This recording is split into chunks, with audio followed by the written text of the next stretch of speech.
No one in that small-town diner expected a quiet janitor to walk up to a Navy Admiral, look her straight in the eyes, and say the words that made the entire room freeze. "You're coming with me, now." People thought he was crazy. The Admiral's guards reached for their belts. But the Admiral's face turned white because she recognized him. And what the single dad did next would change both their lives forever. Ethan Cole was the kind of man people looked past. A single dad, a night shift school janitor, worn-out boots, tired shoulders, and eyes that carried the weight of 10 lifetimes. But every morning when he woke his 7-year-old daughter Lily, he smiled like the whole world was perfect. She was the only part of his life that truly was. After losing his wife to cancer, Ethan had sold his military truck, his medals, and everything he once was. He had promised Lily that he would never go back to the past, never return to the dangerous world he once lived in. He swept floors now. Fixed broken chairs. Cleaned up after kids.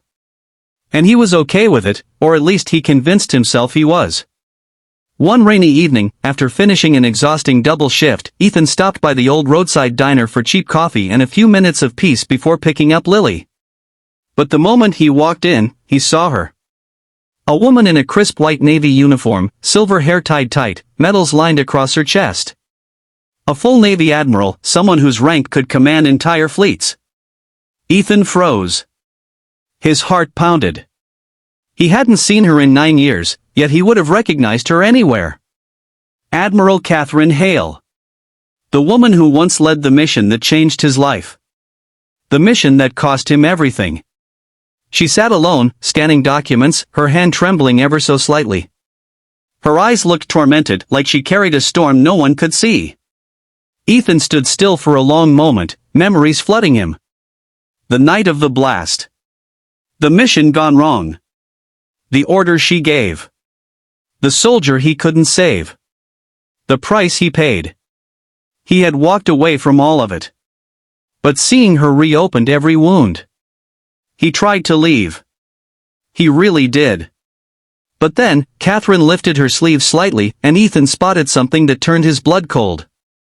A deep, fresh bruise. The kind you don't get by accident. Then another, just beneath her collar, half hidden. Ethan's instincts sharpened instantly. Someone had hurt her. Someone powerful. Without thinking, he marched toward her table. The diner fell silent. Forks paused mid-air. The Admiral's guards tensed. Ethan stopped in front of her. Catherine slowly looked up, her eyes widening in shock. "Ethan." "Cole," she whispered, breath catching. "You're supposed to be." But he didn't let her finish. He leaned in, voice low, calm, and unshakable. "You're coming with me." The entire diner froze. The guard stepped forward. But Catherine didn't stop him.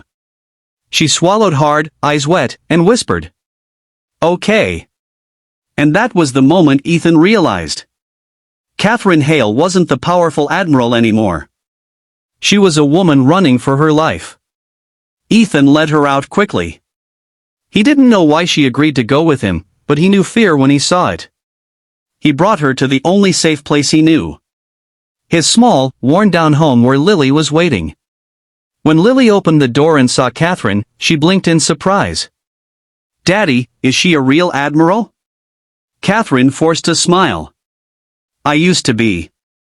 Lily took her hand instantly, her innocence, her warmth surprising Catherine. That single touch nearly made the Admiral break. After putting Lily to bed, Ethan finally asked the question.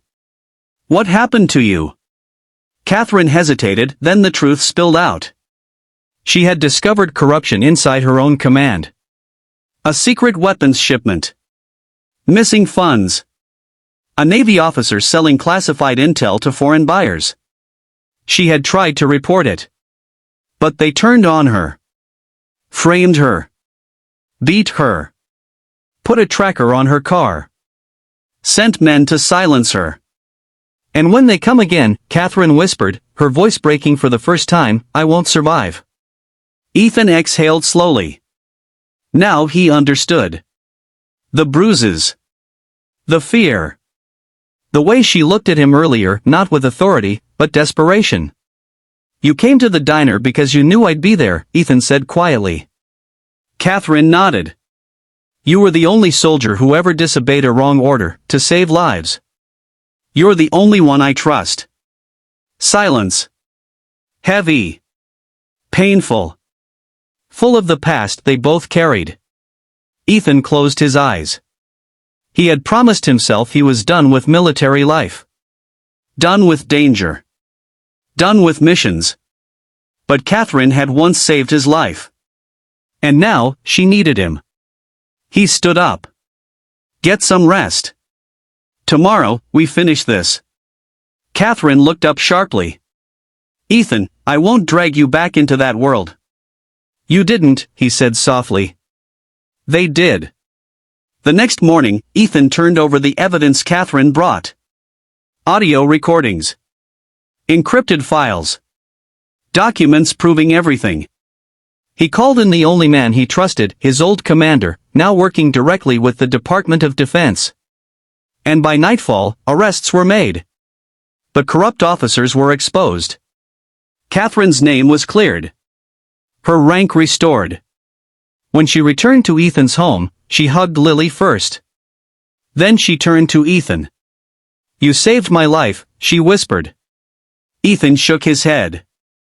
No. You came to me because you knew I'd help. That takes courage. Then come back, Catherine said softly. The Navy needs men like you. Ethan looked at Lily, then back at Catherine. My service is right here, he said, ruffling his daughter's hair. She's my mission now. Catherine smiled, genuine, grateful, emotional. Then let me help with that mission, she whispered. And for the first time in 9 long years, Ethan felt something he thought he'd lost forever. Hope.